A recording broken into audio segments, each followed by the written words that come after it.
10 biggest game show cheaters of all time. Hi everyone, and welcome back to the Screenie.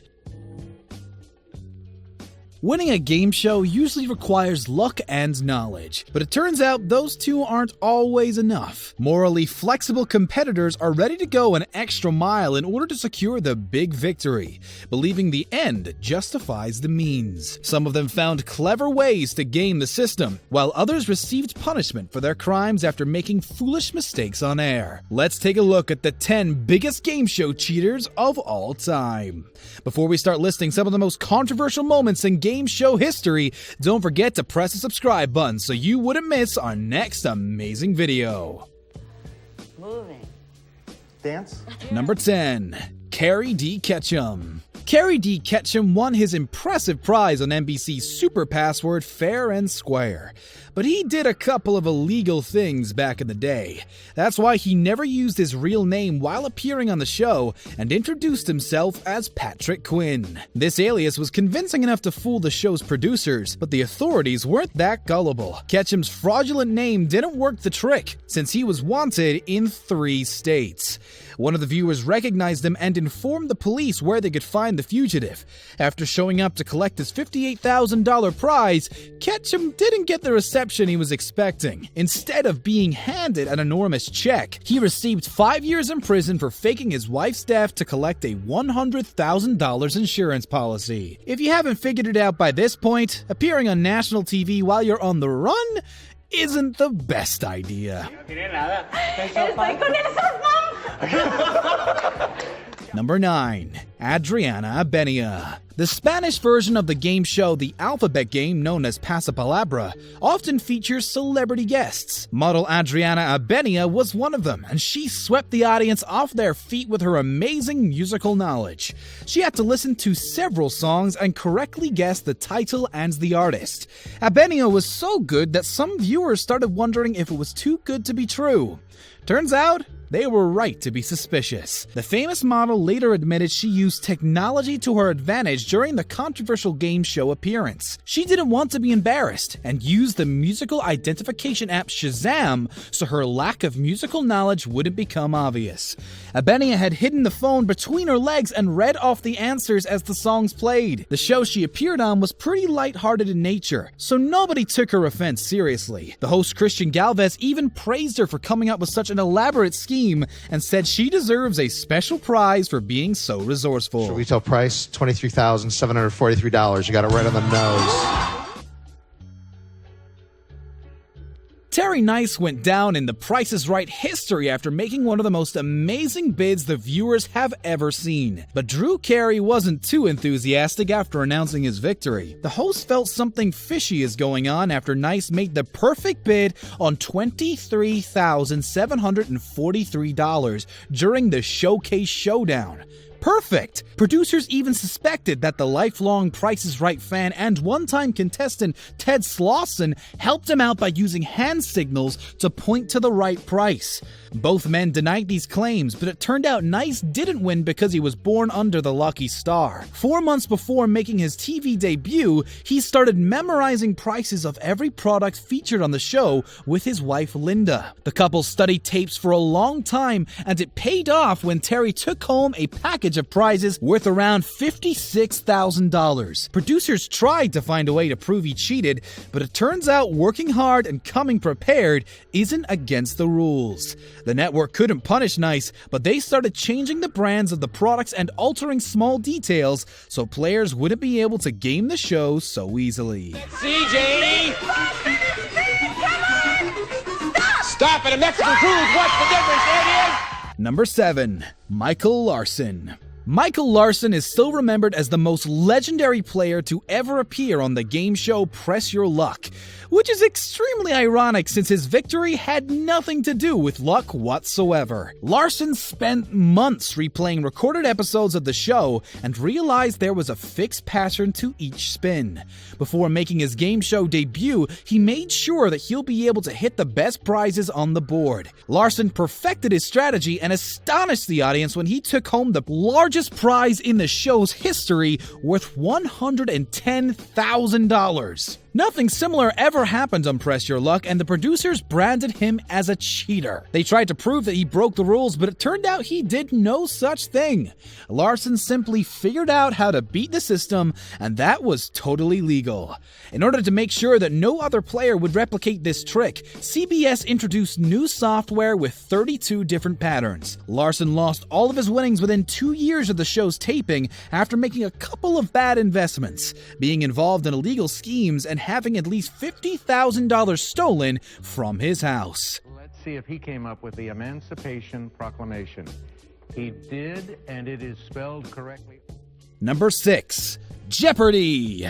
Jeopardy has been one of America's favorite game shows for decades, but even they can do wrong. Many fans were outraged after they felt one of the Kids Week contestants was unfairly treated by the judges and the host, Alex Trebek. During his appearance on the show, the 12-year-old Thomas Hurley III gave the right answer to the final question, but he misspelt the words Emancipation Proclamation. The judges disqualified his response, and the boy tried to keep his composure, but he didn't stay silent after the show was over. Thomas said he was pretty upset because he was cheated out of the final question, and the viewers at home felt the same way.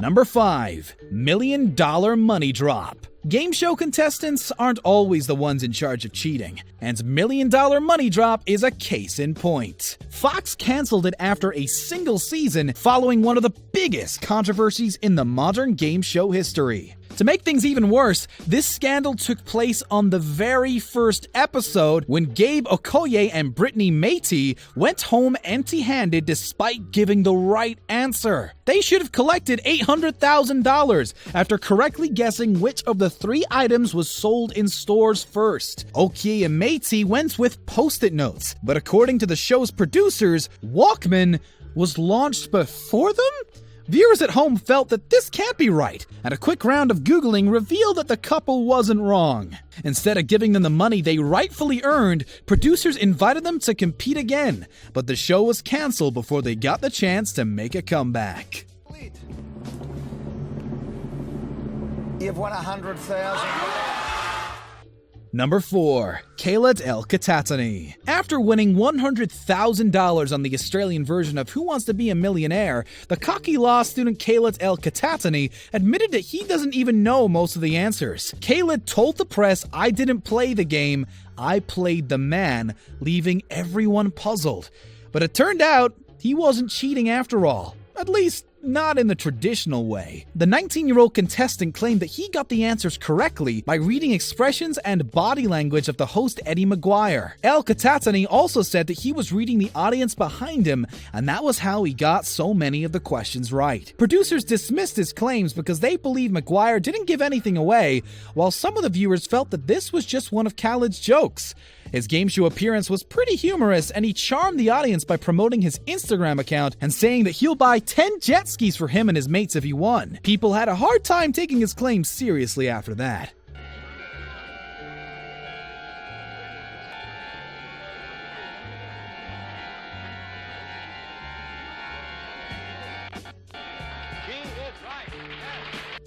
Number 3. Marie Wynn. The cancellation of Dodo kickstarted the legal investigation of rigged quiz shows back in the 50s, and it all started when one of the contestants found a secret notebook belonging to Marie Wynn.